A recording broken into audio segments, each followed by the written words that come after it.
Bayangin ada sebuah perusahaan teknologi raksasa yang beroperasi tepat di depan mata Anda. Kalau Anda cuma ngelihat papan bursa sahamnya nih, Anda pasti mikir ini tragedi. Iya, harganya hancur lebur, kan? Bener banget, harganya itu anjlok parah. Merosot lebih dari 89% dari titik tertingginya. Jadi di atas kertas, orang-orang bakal teriak kalau ini proyek gagal. Tapi anehnya, Anehnya di balik layar justru kebalikannya. tepat.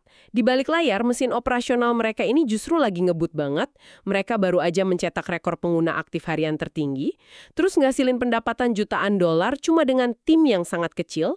Dan yang paling gila, mereka baru aja selamat dari upaya pencurian bernilai 1 miliar dolar tanpa luka yang berarti. Masuk akal nggak sih? Kalau dipikir sekilas, emang nggak masuk akal sih. Maksudnya, di satu sisi Anda lihat aksi jual yang brutal banget di pasar.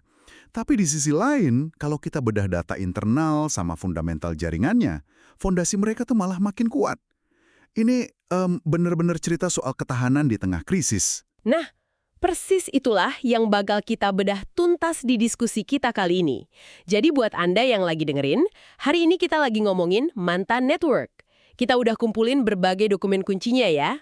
Mulai dari laporan analisis fundamental Manta edisi April 2026, ya. Terus ada metrik on-chain bulanan juga. Betul, laporan keuangan kuartalan, sampai laporan audit keamanan dari Veridice. Jadi misi kita hari ini tuh bukan sekedar bacain angka aja. Kita mau ngebongkar mekanisme di balik semua anomali tadi. Kita bakal cari tahu kenapa mereka sampai ngambil keputusan nekat buat, kasarnya, ngebunuh jaringan utama mereka sendiri. Iya, mematikan produk sendiri kan. Terus gimana mereka bisa bertahan di perang harga yang kejam banget? Dan kenapa arsitektur privasi mereka ini mungkin bakal jadi kunci utama buat masuknya triliunan dolar uang institution ke dunia kripto? Menarik banget ini. Oke, mari kita mulai dari masalah paling mendasar dulu ya. Masalah yang dari awal pengen mereka selesaikan. Gini, kalau kita mau paham kenapa Manta ini dibangun dengan cara yang unik banget, kita harus narik mundur ke akar masalah industrinya, yaitu arsitektur monolitik. Monolitik ini maksudnya yang sistem lama itu ya? Ya, blockchain tradisional itu kan dibangun dengan asumsi kalau satu jaringan harus ngerjain semuanya sendirian.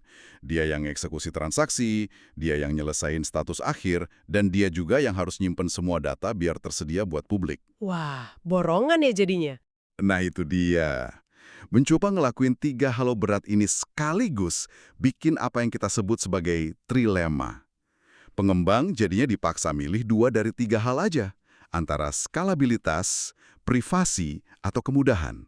Nggak bisa dapat ketiganya. Saya selalu ngebayangin blockchain tradisional tuh kayak kontraktor bangunan yang keras kepala sih. Gimana tuh maksudnya? Bayangin Anda lagi bangun rumah nih. Terus si kontraktor ini ngotot pengen ngerjain semuanya sendirian. Dia yang ngaduk semen, masang pipa air, narik kabel listrik, ngecat dinding juga. Hasilnya apa? Pasti lambat banget selesainya. Lambat, dianya kecapean, terus biaya hariannya bengkak kan karena nggak efisien. Nah, kalau Manta, pendekatannya gimana? Alih-alih jadi kontraktor tunggal yang maksa ngerjain semua, Manta Pasifik ini mainnya sebagai manajemen proyek tingkat tinggi. Mereka pakai pendekatan arsitektur modular. Dipisah-pisah gitu tugasnya. Betul banget. Jadi mereka mecah tugas-tugas berat itu, terus nyewa spesialis terbaik di bidangnya masing-masing. Contohnya nih, buat urusan penyimpanan data, atau bahasa teknisnya data availability. Mereka nggak nyimpan sendiri. Terus mereka pakai siapa? Mereka pakai Celestia. Oke, tunggu. Mari kita perdalam bagian ini. Di sumber yang kita baca, dibilang kalau dengan nyerahin urusan data ini ke Celestia, Manta bisa ngemat biaya operasional sampai 1,5 juta dolar per bulan. Itu angka yang fantastis loh. Banget. Dan itu dibandingin kalau mereka naruh cel data di Ethereum. Buat pendengar kita yang mungkin nggak terlalu ngerti infrastruktur, cel data ini sebenarnya makhluk apa sih? Dan kenapa ngurangin itu bisa ngemat uang sebegitu gedenya? Oke. Bayangin jaringan Ethereum itu ruang penyimpanannya ibarat real estate paling mahal di pusat kota. Oh, kayak tanah di Sudirman gitu ya? Nah, iya benar, super terbatas dan harganya selangit. Jaringan layer 2 tradisional biasanya harus nulis ulang jejak transaksi mereka ke ruang Ethereum ini dalam bentuk call data. Itu tuh kayak Anda bayar tarif parkir premium per jam. Mahal banget. Terus Celestia ini bedanya apa? Celestia ini nyediain lahan parkir tapi di pinggiran kota yang jauh lebih luas dan harganya murah meriah. Mereka pakai teknologi yang namanya Data Availability Sampling. Atau DAS ya? Betul, DAS. Sampling data ketersediaan ini kedengarannya kayak teknik ngecekan acak aja sih.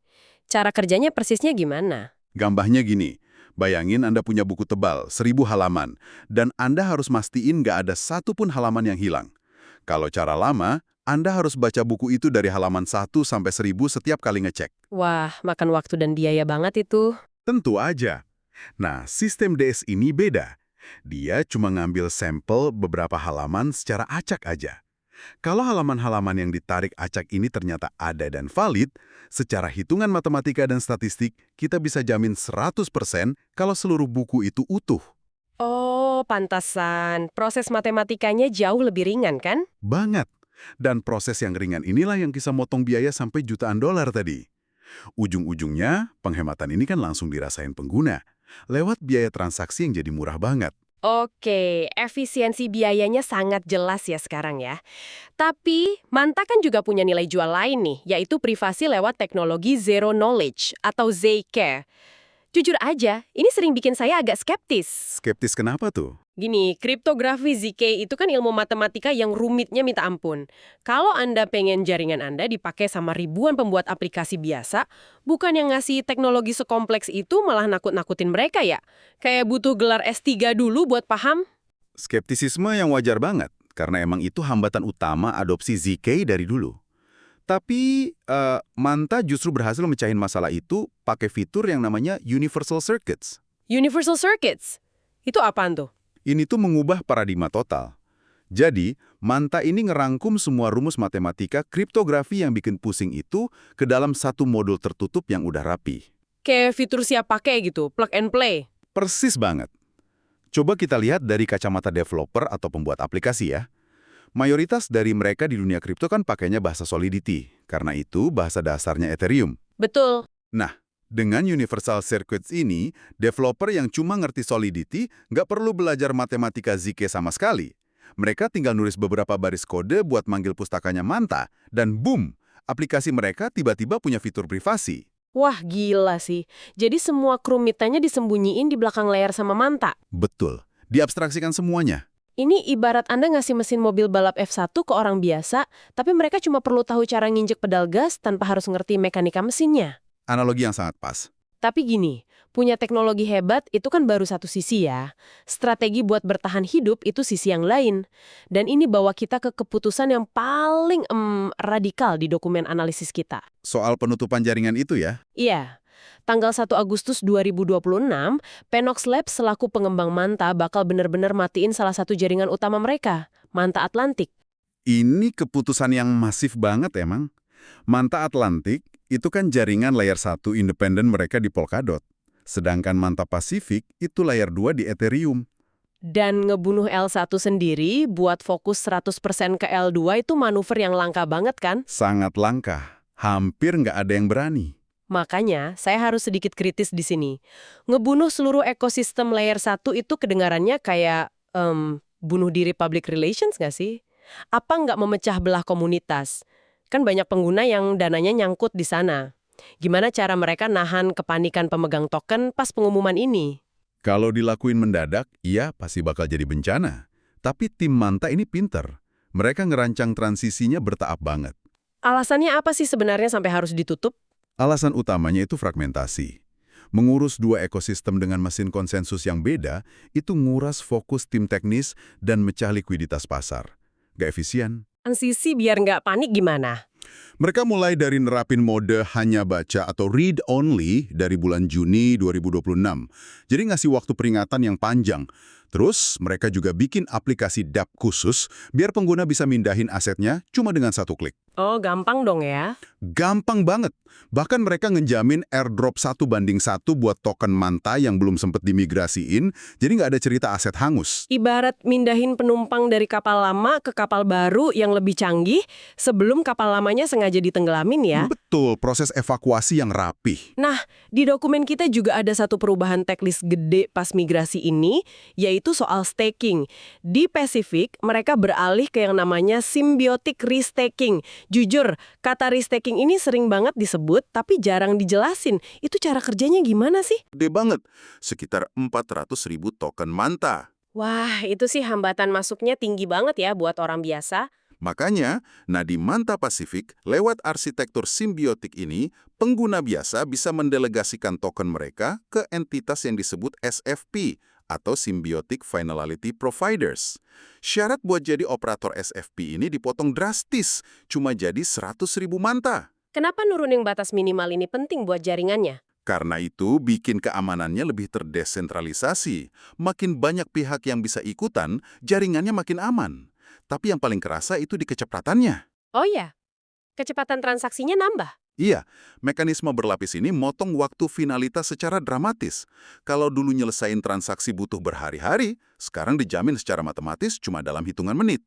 Jadi mereka buang beban lama biar bisa lari lebih kencang. Ya, masuk akal banget dari sisi arsitektur. Tapi, sehebat apapun teknologi yang kita omongin, kita tetap harus ngadepin realita kasarnya. Maksud Anda soal harganya? Iya, ini gajah di pelupuk matanya nih. Harga token Manta kan berdarah-darah banget. Emang, angka finansialnya nggak bisa kita bohongin. Coba buat Anda yang dengerin angka ini. Dari level tertingginya di $4,08, sekarang harganya nyungsep sekitar 0,065 sampai 0,07. Itu dropnya lebih dari 89%. Market cap-nya sekarang ngisa sekitar $30,4 juta aja. Valuasi terdilusinya juga tinggal di kisaran 60 jutaan. Nah, makanya wajar kan kalau Anda nanya, apa ini tanda pasar udah hilang kepercayaan? Apa mental udah kalah perang lawan raksasa L2 lain kayak Arbitrum atau ZK Sync yang uangnya triliunan? Lihat grafik drop 89% itu emang bikin merinding. Tapi analisis makro dari laporan kita, ini ngasih konteks yang penting banyak. Token Manta ini punya korelasi yang sangat tinggi sama kondisi makro. Maksudnya ngikutin Bitcoin dan Ethereum gitu? Betul. Korelasinya ada di angka 0,75 sampai 0,85. Artinya, pas ekonomi global lagi seret likuiditas, aset kripto menengah kayak gini emang pasti yang pertama kali kena banting. Ini murni efek makro, bukan karena produknya gagal. Oke, makronya saya paham. Tapi tetap aja, kompetitor mereka itu raksasa yang punya dana marketing ratusan juta dolar. Sementara dari sumber yang kita baca, tim Manta ini karyawannya cuma 60 orang di seluruh dunia. Sangat ramping ya. Sangat ramping. Gimana tim sekecil ini bisa napas di tengah perang bakar uang L2? Rahasianya ada di mesin pencetak uang mereka, yang disebut sequencer arbitrage. Walau timnya kecil, mesin ini kerjanya luar biasa efisien. Sequencer arbitrage ini cara ngasilin uangnya gimana persisnya? Soalnya di laporan awal tahun 2024, mereka bisa dapat 3,7 juta dolar cuma dalam 90 hari. Itu duit dari mana? Gini, bayangin Manta ini kayak jasa ekspedisi pengiriman paket. Oke, kayak JNE atau Si Cepat gitu ya? Ya, pas pengguna ngelakuin ribuan transaksi kecil di Manta, mereka kan bayar ongkos kirim eceran alias gas fee ke Manta. Nah, Manta ngumpulin ribuan paket kecil ini, dimasukin ke satu kontainer gede. Terus kontainernya dikirim kemana? Dikirim ke Ethereum dan Celestia buat diamankan. Manta bayarnya harga grosir yang murah banget ke mereka. Nah, selisih antara uang eceran dari pengguna, dikurangi biaya grosir itulah yang jadi profit alias sequencer arbitrage. Margin dari agregasi ya. Dan karena biaya grosir mereka ditekan habis-habisan pakai Celestia tadi, marginnya jadi tebel banget. Tepat. Dan yang bikin ekosistemnya sehat, profit ini nggak dimakan sendiri. 72% dikembaliin ke ekosistem buat insentif developer, 18% masuk kas, dan 10% buat pembuat blok. Tapi bukannya ngandelin biaya transaksi terus, itu bahaya ya. Kan sekarang perang L2 tuh arahnya ke biaya nol. Semua pengen gratis. Nah, makanya dokumen kita juga nyatet kalau mereka pivot lewat yang namanya Manta Labs. Oh iya, mereka berubah jadi inkubator aplikasi itu kan? Betul. Mereka nggak cuma duduk nungguin orang pakai infrastruktur mereka. Mereka bikin aplikasi konsumen yang viral kayak Super Fortune sama Junk Fund yang penggunanya tembus 30.000 sehari. Tunggu, buat Anda yang cuma megang tokennya doang nih, kenapa kesuksesan aplikasi mainan pihak ketiga ini penting? Karena ini pertahanan ekonomi mereka.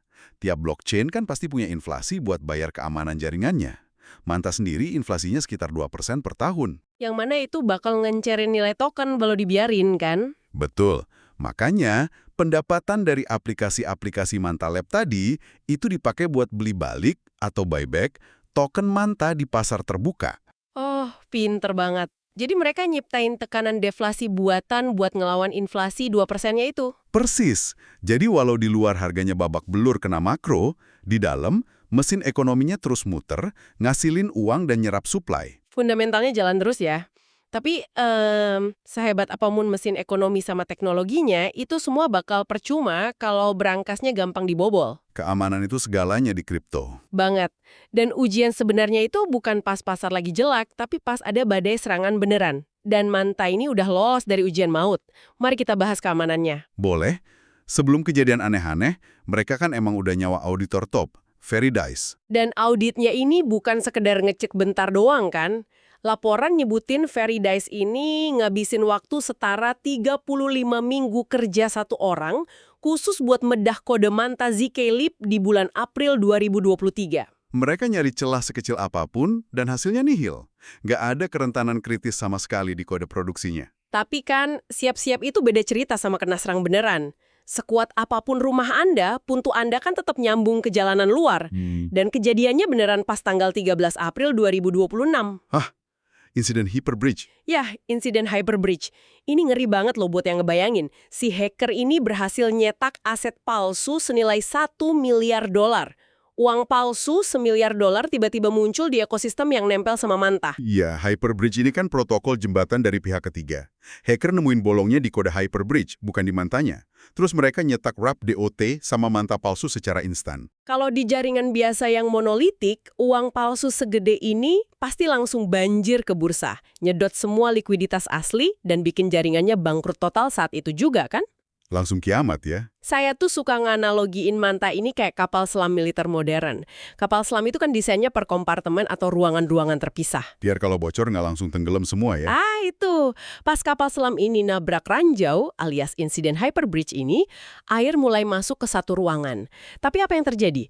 Pintu-pintu bajak kedap air di Manta otomatis langsung ketutup dan terkunci. Ruangan itu mungkin kebanjiran, tapi kompartemen utama kapalnya kering dan aman.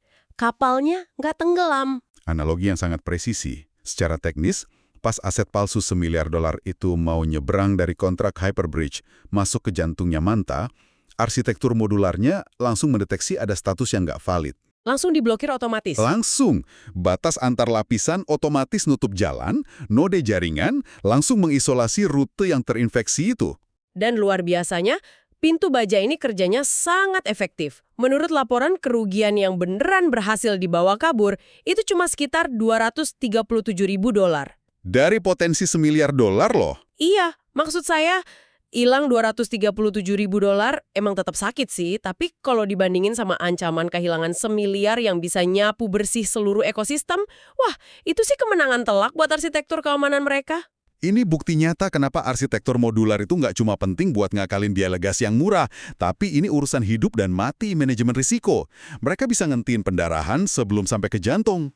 Oke, jadi hacker udah bisa ditangkis. Tapi jujur aja nih, buat Anda yang benar-benar mikirin masa depan kripto, ancaman terbesar itu kadang bukan datang dari hacker di ruang gelap. Terus dari mana dong? Dari pria-pria berjas rapih alias regulator. Wah, ini dia bos terakhirnya. Benar. Dan ini nyambung ke lanskap regulasi Eropa yang ketat banget, MiCA, atau Markets in Crypto Assets. Ini mulai berlaku penuh Juli 2026 nanti. MiCA ini kan aturan paling komprehensif sedunia soal kripto saat ini. Iya, dan kita udah lihat gimana kejamnya regulator sama koin yang nawarin privasi absolut. Monero, Zcash, itu kan dilarang keras, ditendang dari bursa-bursa gede, dan diasingkan. Regulator tuh benci banget sama sistem yang bikin mereka buta. Pasti, karena terkait pencucian uang. Nah, karena Manta juga punya fitur privasi, bukannya mereka ini lagi jalan santai menuju tiang gantungan MiCA ya? Kalau Manta pakainya privasi buta kayak Monero, iya, mereka pasti ditebas. Tapi, disinilah solusi jenius mereka masuk. Namanya ZK-SBTS, atau Zero Knowledge Soulbound Tokens. Wah, istilah baru lagi nih. Gini, ini tameng pelindung mereka. Alih-alih nyembunyiin semua jejak transaksi secara membabi buta, ZK-SBTS ini fungsinya sebagai identitas kripto yang pinter. Pinter gimana maksudnya? Identitas ini tuh 100% patuh sama standar KYC atau Know Your Customer dari pemerintah. Tapi, dia nggak pernah ngebocorin data pribadi asli si pengguna ke buku besar publik. Coba kita bikin konkret deh. Bayangin saya ini bos lembaga keuangan raksasa dari Wall Street. Saya punya modal triliunan. Dan saya mau main di DeFi Manta buat cari untung. Oke, terus masalahnya di mana? Masalahnya, saya nggak bisa dong pakai dompet anonim biasa, soalnya itu melanggar hukum anti pencucian uang. Tapi di sisi lain, saya juga nggak mau transaksi saya kelihatan telanjang di publik. Nanti strategi trading saya dikopi sama saingan. Gimana ZKS BTS ini nyelesain masalah saya? Nah, di situ letak keajaibannya.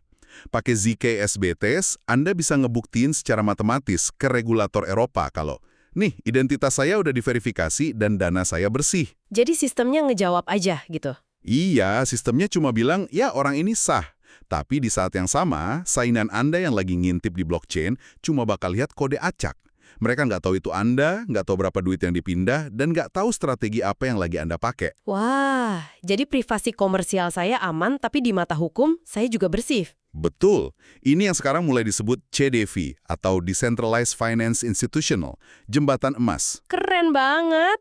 Di saat L2 lain lagi berdarah-darah bakar duit buat rebutan pengguna retail yang itu-itu aja, Manta ini diam-diam lagi ngebangun jalan tol regulasi buat uang triliunan dari institusi. Dan kalau kita tarik lagi ke obrolan kita di awal, pas mereka mutusin matiin jaringan L1 demi fokus ke Ethereum, semuanya jadi masuk akal kan? Iya benar, semua potongan puzzle-nya nyambung. Mereka bangun jalan tol institusi ini di atas Ethereum, tempat di mana duit paling banyak kumpul. Luar biasa. Sebuah eksplorasi yang benar-benar buka mata sih ini. Mari kita tarik kesimpulannya buat Anda yang udah nyimak dari awal. Manta Network ini ternyata bukan cuma soal proyek yang lagi apes karena harga pasarnya turun. Mereka ini benar-benar studi kasus tentang adaptasi ekstrim. Mereka tahu hambatannya apa, terus secara pragmatis berani potong beban masa lalu. Iya, matiin jaringan lama dan pindah total jadi modular. Timnya ramping banget, tapi bisa nyetak duit nyata dari arbitrage. Dan jaringannya juga kebal dari efek domino peretasan berkat pintu kedap air tadi. Dan yang paling penting, mereka berhasil ngeracik ini semua sambil ngebukain pintu buat institusi yang pengen masuk DeFi tanpa harus ngelanggar hukum. Ini bawa kita ke satu pemikiran akhir nih buat Anda renungkan. Selama ini, di industri kripto tuh ada semacam hukum alam yang dipercaya semua orang. Kalau privasi absolut on-chain sama kepatuhan hukum pemerintah, itu air dan minyak, nggak bakal bisa nyatu. Seolah-olah itu dogma yang nggak bisa diganggu-gugat ya. Persis. Tapi, kalau teknologi identitas, Zero Knowledge Manta ini beneran sukses nyatuin dua kutub yang berlawanan ini, kalau mereka benar-benar bisa bawa masuk triliunan dolar uang Wall Street ke DeFi tanpa ngorbanin privasi, Anda dan saya sebagai pengguna retail, Itu bakal ngubah segalanya. bawaan ini pada akhirnya nggak cuma sekedar jadi fitur tambahan. Gimana kalau ini justru bakal jadi standar keamanan minimum buat semua blockchain yang mau bertahan di masa depan? Sesuatu yang sangat layak buat dipikirin. Setuju. Kadang pas harga-harga lagi anjlok dan bikin mata kita buram, kita emang cuma perlu lihat lebih dalam ke fundamental strukturnya. Buat Anda semua, teruslah belajar, tetap kritis, dan sampai jumpa di bedah kasus kita berikutnya.